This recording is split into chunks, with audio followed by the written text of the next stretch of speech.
Today on Crisp Talk, I'm joined by Natalia Rudin, the Bean Queen. A lot of people will know you because you make food look incredibly effortless in that very dangerous kind of way where you feel, I can do that too, but you actually cannot. Oh, you can. Come on. Well, you're much better at most people, I would say. Thank you. What I love about you is what you've built. It feels so instinctive. It connects with people. It's not overcomplicated and just really beautiful. And I think you make food that people really want to eat. Thank Like you. actually, it's not just a book that just sits there on the shelf. And behind that, there's clearly a huge amount of effort and consistency and discipline that's gone into it. And you understand what people connect with. Mm-hmm. You've grown something that feels very personal, but also it's incredibly relevant. And that balance isn't easy to get right. And that balance isn't easy to get right. So I'm really excited to talk to you and hear more about you. Oh, I'm excited. Natalia, welcome to Crisp Talk. Thank you. What are you cooking for us today? So today I figured we could do a little spin. It's kind of spring weather now, so I thought we'd do something a little bit on the lighter side. So I've made some homemade flatbreads from scratch, which is always a nice flex. And I've just grilled some chicken, and we're going to do basically like a little chicken gyros type thing, but rather than using the traditional chips, we're going to use the Savoursmiths. Of course. Of course. So I've just started off with the flatbreads, and then in here is just a really nice sort of like citrusy, garlicky yogurt. Lovely. I am a big fan of using yogurt rather than using things like mayonnaise. I just find it's added protein. It's a lot lighter. And I quite like that sort of tangy flavor from yogurt. You know, I think it cuts through the richness of things quite well. I agree, actually. So we're going to start with that. And then in here is just a little kind of salsa type thing. It's red onion, tomatoes, and cucumber, and then some fresh mint and oregano, olive oil, big olive oil fan, and lemon juice. And that's just, you know, a little bit of veg. Get your veg in. Yeah, 5 a day at least. Get your 5 a day at least. I know, although now it's changed to 30 a week, which is a little bit more than 5 a day, but it's super easy to achieve. I think a lot of people forget that herbs and spices count as those things. So if you eat like a curry, you're kind of banging out like 10 in one, which is quite handy. Do you know what I mean? That's very true, yeah. It's not that difficult. It really isn't. It's so achievable. I think, one of my biggest ethos is around eating. I suppose like my philosophy is kind of just add as much variety as you can. I think it's really important. I mean, I'm sure you're aware there's so much talk around sort of like your gut microbiome and being healthy and stuff like that. And I think variety is the best way to achieve that. So absolutely. Yeah. And I think, you know, with us, what we do, Crisps, obviously indulgent, you can enjoy yourself like you do as well, but, you know, within moderation. Of course. Yeah. And I think, it's definitely, you can have a lot of, there's a lot of conversations around, you know, good and bad foods. And I think you need to eliminate that. Just eat what makes you feel happy and makes you feel good, obviously within reason and within moderation. I'm a packet of crisps a day kind of gal. So I love what I like to hear. Yeah. A woman close to my heart. Exactly. No, I love crisps. I'm just popping in the chicken, which I've just grilled with some butter, oregano. This is just chicken breast. You could obviously, if you preferred chicken thighs, you could do that as well. Or you could even swap this out for steak. I've just gone for chicken because it's nice and lean and I think works quite well in this scenario. And then in here is just some fresh mint and parsley. And then we're going to add the crisps on top, which I might have trouble opening. So let's see how we go. You have a glove on, don't you? So desert salt and black pepper is what we're going for. Mm-hmm. It's a lovely chili cherry black pepper flavour. Do you want to do the honours? Well, I think you should. Okay, fine. I'm being fed by you. Hello. What an honour. Okay, so I think leave them fairly chunky so you still get that nice crisp bite. I'm huge on textures whenever I cook food. I like crispy, crunchy things. I like my mouth to do like an exercise when I'm eating. I think textural sort of differences in a meal are really important. Yeah, I agree. There's nothing worse than when you kind of just have something that's just like pure mush or, Yeah. So a crisp is a very good way to go. Amazing. That looks delicious. Yeah. Delish delosh. Delish delosh. Yeah. It's a new one. Okay, so here you go. Thank you. I guess just wrap it up. Yeah. And tuck in. Give it a try. A crunchy try. A crunchy try.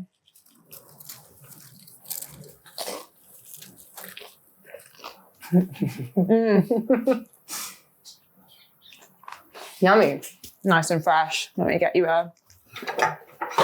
Very nice and nice for lunch. Mm-hmm. Yeah. And actually, something like this is really great because you can kind of meal prep a lot of the elements and then just build it as and when you need, which is quite handy. And also, if you don't want to make the flatbreads from scratch, you can always buy them. Yeah. So yeah. Obviously you want to make it from scratch, but there we go. From scratch. Thank you. That's delicious. Pleasure. So nice. Yeah. So,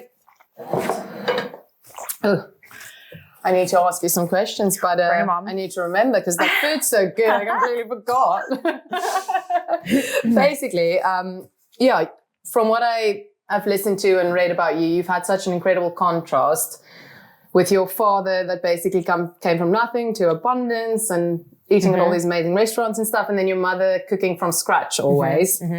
How has that shaped not only how you cook, but also what you've built as your business? Wow. I think, my mum taught me the importance of, making do with what you have at home and building a meal out of that. Like my dad kind of influenced more of the explorational side of me, where the way that I'll explore a city is through the restaurants and through the cuisine. Yeah. And I really got that from my dad. And I think it's both of them sort of combined. It made me feel really excited around ingredients and food, and also just giving to people in that aspect. So my dad would, as his way of sort of treating us, would take us out to dinner. And my mum, as her way of showing us she loved us, would cook us a meal from scratch. And I think that really kind of shaped a lot of my love around hosting, cooking for friends, cooking for people. And that just built this huge interest in, how can I help people wider than my social circle, my family. So I was a personal chef for a few years. That was my way of kind of trying to, show people how easy it is to cook from scratch, and, the different types of ingredients you can use to just have a sort of a healthier lifestyle, so to speak. Or just, I think ultimately, if you're cooking from scratch, it's always going to be a little bit better than what it is if it comes out of a box, Yeah, I agree. Yeah. And I think, in the same breath of saying that, I also think there's so much importance in going out for a meal and enjoying, being social and having that, having loads of butter and having loads of cheese and wine and stuff like that. I think it's all about balance. But I just love cooking, and I think it's always come for me from a place of wanting to make people's lives easier. I'm very much a people pleaser. And like my love language is gift giving and acts of service. And you can really see that in my career, I think. I think that's mine too, actually. Yeah. And I think I love it personally. I think it's really nice. And there's nothing that makes me happier than giving something to someone and then, seeing the sort of value on their face of like, oh my God, I love this. This is so nice. Or that to me is like hugely rewarding. So worked as a personal chef for about 6 years, doing that and sharing all of my knowledge and just basically acts of service all the time, which I loved it. And then that sort of slowly transformed into social media. And I think when I was working as a personal chef, it was so one-on-one, whereas social media, I'm able to reach like thousands, millions of people at once. And I guess I think statistically less than 50% of the UK cook from scratch. Crazy. But you can understand it with things like, delivery services and Meals on Wheels and all of that. And also just generally this sort of very capitalist movement that we live in. It's very, very, very, very high speed living, basically. Like people just want something automatically, and I think it's just nice to show people how easy and how quick actually cooking can be. So that was always my mission, and I think that's helped me in the success because I've had like quite a clear goal from the get-go. Which is great, yeah. And if you could bottle one food memory from your childhood, what would that be? A smell, a moment, a table? I think it's just a dish, actually. So, as I mentioned, my mum cooked a lot from scratch, and we, for 4 years, lived in Vienna in Austria. Lovely. Love Austrian food. And my mum makes the best Wiener Schnitzel. And that is like, honestly, for me, when I eat that, it makes me feel like I'm at home. And I mean, it's just like a glorified chicken nugget, basically. Which makes me so happy. But it's the simple things, right? It really is the simple things. And I think things like that kind of, it's like a memory unlocks and it takes you back to a place. Like, it doesn't matter the quality. It's more just like the notion around it. But yeah, a schnitzel is like something I'd love to bottle, but specifically my mum's. Yeah. Amazing. Yeah. What would yours be? Oh, I think mine, being South African, it's growing up, sunshine, barbecue, snacks and drinks while the meat's busy cooking. Yeah. I think, that's my favorite. Bit of boerewors. Nice. Yeah, I love it. I've actually never been to South Africa, but it's on my list. You're going to have to go. Yeah, it's amazing. I need to go. Great for food as well. I also had quite an interesting upbringing in that regard. We always ate at home. But then my father also always took us to restaurants and amazing wine farms. And there's such an amazing food scene. Yeah, so, it teaches you different things about food and wine and how values. People enjoy it and serve it. How easy is it really to turn something that you love into something commercial with real legs like you have done? What do you think it actually takes? Perseverance. Don't take no for an answer. I don't know. It's tricky to say. I think everyone's experience with creating, a job out of what they love is different. But for me, it came from a place of just inherently wanting to help people. And I think when you do try and make a living out of your hobby, you have to also be prepared to start not loving your hobby anymore, because there's always going to be moments where you're kind of like, this is really difficult, or I'm having a tough time. But yeah, I think just perseverance, always remembering your sort of why, I think is really important. And I think especially with people, I see this a lot on social media as well. Like, I think because of how quickly trends move and stuff like that, there's a lot of my peers who you can see they've deviated a lot from their original why and why they started. And that can sometimes not work in their favor. And I think it's always really important to remember why you're doing what you're doing, even in moments of where you're having the best time ever, but also in the moments where you're not really experiencing things the way that you would like to. Remember your why, and that will always keep you on track. I think, try not to take no for an answer. Like, I have no qualifications. I started working as a chef with like no experience, no qualifications. I built as I went. I lied a lot at the beginning. Like white lies, but it works. Not bad ones, obviously. But I was like, I know how to debone a fish. Like, I'd never done it before, but YouTube was great. And now people have ChatGPT, so it's great as well. But I think it's just thinking on your feet and moving as quickly with the times as you can. Like, you've got to be prepared to evolve. But yeah, I don't know if that answers your question. No, it does. Yeah. So basically what you're saying, which is what I wanted to ask you, there's more to it than just love. Definitely. Yeah, 100%. I mean, blood, sweat and tears. I think there is more to it than love. I feel really fortunate because I do really love what I do, and I'm really blessed. I think there's been a lot of moments in my career where I've felt like frustration, struggle, anxiety, and it hasn't always been, flying high and great. I had so many setbacks and knockbacks when I was in the early years of my career. I mean, like, COVID absolutely screwed me over. Like, I completely lost all of my work, but that's what I mean in terms of, like, you've got to be prepared to evolve. So when COVID hit, I couldn't travel to my clients. All of my jobs got cancelled. I was so early in my career, I had no paperwork to protect me. So I really was like a sitting duck. And then, after a month of moping around and, trying booking flights and cancelled, booking trains, they were cancelled, blah, blah, blah. I then, reached out to people in my community who lived near me and started doing Meals on Wheels for them. And it's just being able to evolve with the situations that come at you, I think, is really important. Yeah. And be prepared to not be proud, which as a Leo, very difficult.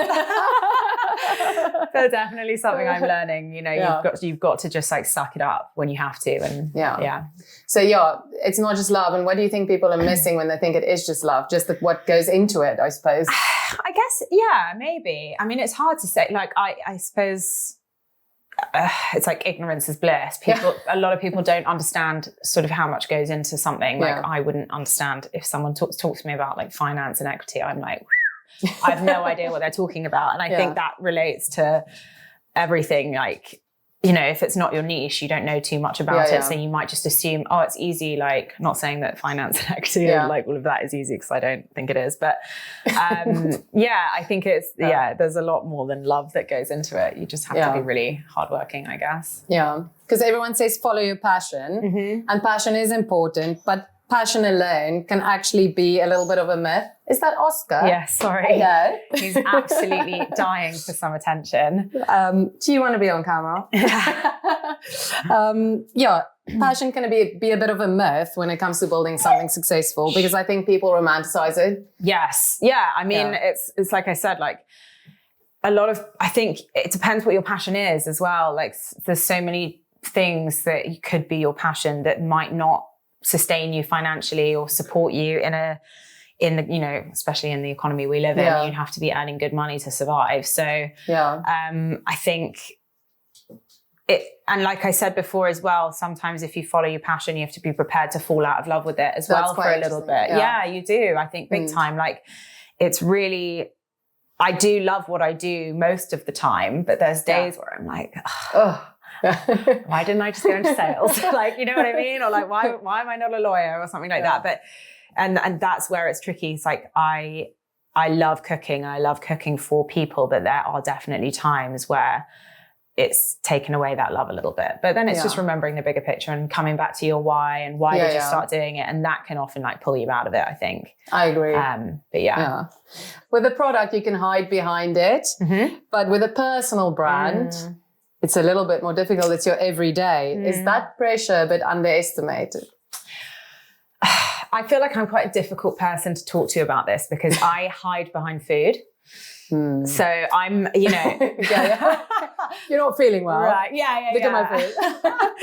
But it's kind of, you know, I mean, there is a lot of me is on social media, but it's very much within my control. So I think like I never envy the sort of lifestyle influencers who it's really just them. You know, it's their whole sort of community wants to know absolutely everything about them. There's no privacy. You have to kind of just like share everything. Whereas for me, and I say this with confidence, I think my niche of sharing recipes is like one of the safest places to be on social media, because there's not that much bad you can say about it. Yeah. And if someone doesn't like a specific recipe, like that's fine. I don't like beetroot. We've all got our opinions. But whereas people who share way more of their personal, that's easier to attack, you know? So I think I'm quite lucky in that aspect. Obviously there's been some things where people were like, what are you doing? But they will always be when you put yourself out there. Exactly. And I think, you know, you know what you're going into. And I think also you do have to have a bit of a thick skin and understand, like, some keyboard warrior who doesn't get out, who's leaving a nasty comment on your profile or whatever, that says so much more about them than it does about you. That's really important to know. But yeah, I think people do underestimate how much work goes into it. Like, there's a lot of forward planning, and like a lot of people are like, oh my God, your life must be so easy. You just like cook and post the recipe. I'm like, you know, you have to make sure there's good lighting outside, buy all the ingredients. Hopefully the recipe works first time and get all the different angles. And then there's the editing, and there is a lot more that goes into it. And I think people maybe overlook that. And but hiding behind a product is a lot easier. But it is and it isn't. I think, you know, I am the product. Yeah. You know, that's kind of the way I look at it. So I think if you've built an empire around a singular product, you probably have the same attachment to it as I do to my business, you know? So like we have with our with baby. Your crisps, exactly. Honestly, yeah. So it's true though. I think it is kind of the same. I guess, you know, if a product fails, not that anyone's is failing, but if a product does fail, that's going to affect you the same way it's going to affect me. Yeah, I think you're right. Yeah. So, but do you think personality brands are more powerful? Yes. But more fragile, basically. Definitely. Yeah. People connect to people. Yeah. Definitely. It's funny. So at the beginning of my sort of Instagram career, it wasn't really a career at this point. I had maybe like 1,000 followers. But for such a long time, I was like, I don't want to put my face on it. I'm so nervous. Like, I'm too insecure for that, like, blah, blah, blah. And then after sort of like 2 years of slogging, just posting recipes, the minute I started sharing my face, it was like skyrocketing. People want to connect with people, and it does work a lot better. And yeah, I think the sweet spot now is to build the platform and then bring out the product. Yeah, I think you're right. Yeah. But difficult to do because it's quite competitive still. Very competitive, very saturated, but yeah. That's actually my next question. If you think someone wanted to build something in food today, not just content, but a real business, what do you think they're getting wrong? Oof. Oh. And what should they do, basically? What should they do, basically? I think rather than looking at what you're doing wrong, try and look at what you're doing right and focus on that. Like, look at what works rather than what doesn't work and build off that, I would say. I think when you're launching a product, especially in like this day and age, you need to look for sort of maybe a gap in the market or a lull in the market where a category has remained the same for a really long time and needs a bit of a switch up. I think disruptive packaging is a really great way to go. Like, if you look at sort of like Tony's Chocolonely, like that was really disruptive packaging.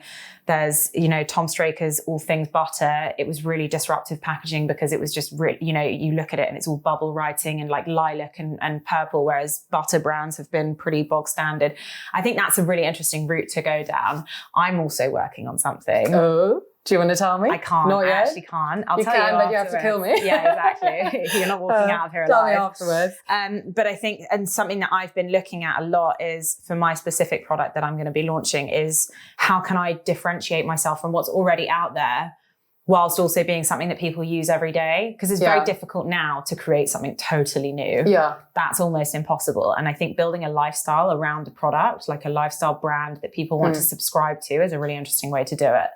Yeah, I think, but I think people underestimate how everyday things are really important. And sometimes, people in the beginning were like, don't launch a crisp brand. It's so competitive. It's been done. But if it's a good product, which it is. And just make it better.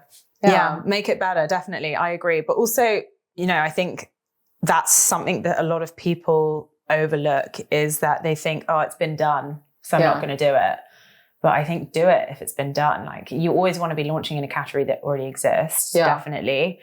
But just do it differently to what's already out there. And if it's competitive, there's an opportunity, obviously, because there's people who want it. Yeah.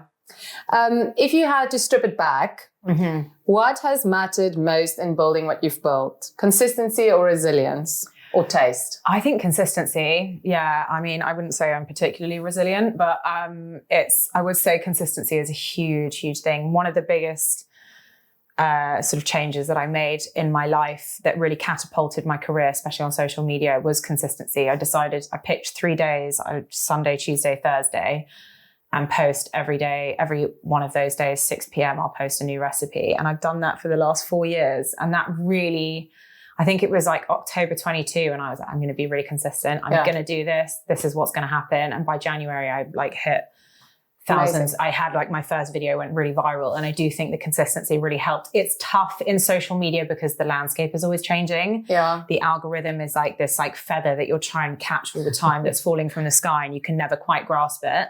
And then when you think you've grasped it, another one started to fall, and you just, it's really hard to keep track of. But I think, again, kind of echoing what I said earlier, focus on what works rather than what doesn't work, and just build on that. So for me personally, having the hook of, I used to be a personal chef at the beginning of a video, that works really well for me. Or anything to do with beans works really well for me. You are the bean queen. I am the self-proclaimed Can I be the bean crisp queen? Yeah, absolutely. Oh my God. So it's just figuring out what works, and again, understanding your audience and understanding why people came to you in the first place. And actually, I would say, don't follow trends. I know, which is really difficult. It's really difficult. I think you can implement trends into your content, but don't be someone who creates content solely around trends, because as quickly as those trends pass, so will you. You know, you need to create some sort of consistent strategy of why people are coming to you, not just because you follow trends. Yeah. You know, what is your why? Why are you doing this? I think people can see through it when you're not honest. Totally. You need substance, don't you? Authenticity. Yeah. It's huge. It's huge on social media. People see straight through you online, trust me. Oh dear. Yeah. Well, thank you. I have a few questions for you. Go on then. It's snap questions. Oh, okay. We're going to do crisp fire with Natalia. Are you ready? Just quick answers, not too much thinking. Okay. 10 questions. Where I get cancelled. Okay, here we go. Personal brand or product brand? Personality brand or product brand? Product brand. Consistency or creativity? Creativity. Be honest, do you actually switch off when you do yoga or you just think about food all the time? I think about food all the time. Oh dear. Perfection or momentum? Perfection. If you had to open a restaurant with either Jamie Oliver, Gordon Ramsay, oh my God, Guy Fieri or Heston Blumenthal, who would you pick? Probably Heston, because it's so far from what I do. I would learn a lot. And he is amazing. I went to the Fat Duck recently. It's so amazing. Yeah, like retain their 3 stars again. Yeah, amazing. You're cooking for Angela Hartnett. I love her. Yeah, you're doing a lunch. What are you making? And which Savoursmiths crisps are you serving? Oh my God. I'd probably do the Bloody Mary ones because I reckon that's quite up her street. And I would probably cook anything other than Italian because that's what she does. Yeah. So I would maybe lean into doing something like Asian. I know she quite likes a little bit of spice. But yeah, I just definitely wouldn't do Italian because she's very good at that, and I would be absolutely terrified she'd pick it apart. I know. So difficult to better. Yeah, exactly. Italian cooking. Exactly. Yeah. Don't fix it if it's not broken. Yeah, just do something else. Yeah. Your favorite restaurant of all time, anywhere in the world? Oh my God. Or one of your favorites, anyway. One of my favorites. I really love Dorian. In West London. It's a really, really great. The head chef there is Max Cohen, and I think he's a bit of a genius. I really, really love Dorian. It's like a special occasion kind of place for me, and it never misses. It's really good. It's nice when you find places like that. And it's, you know, West London's where I grew up, so I'm happy that place is like building out now. Yeah, it's great. Worst meal you've ever eaten? I think I've blacked it out. Like, I don't know. Worst meal I've ever eaten. Oh, I was vegetarian for a while, and I remember eating in Malawi a meal and just finding this huge chunk of meat in it. And that for me was like, okay. Yeah. I'm not supposed to be eating meat. So I would say maybe that was my worst. I don't know. It was hard to say. So we don't know the chef. I only remember. No. Oh dear. Well, that's it. Okay. And basically just if you had to strip it back again, like I said earlier, you would say it is consistency. Yeah. And hard work. I think consistency, hard work, and like genuinely loving what you do. I think of often when people love something, it shows, and you can see that in their work. Yeah. You know? Yeah. Like your husband loves potatoes. He loves potatoes. You love loves eating potato crisps. We love it. Exactly. Yeah. But Bean Queen and Crisp King and Queen. Yeah. Crisp Queen. I mean, He's not here. It's the queens today. Yeah, exactly. It's just the queens today. But it's been lovely chatting to you, and you've done such an amazing thing. And I love all your recipes. You're an inspiration. I love your crisps. Thank you.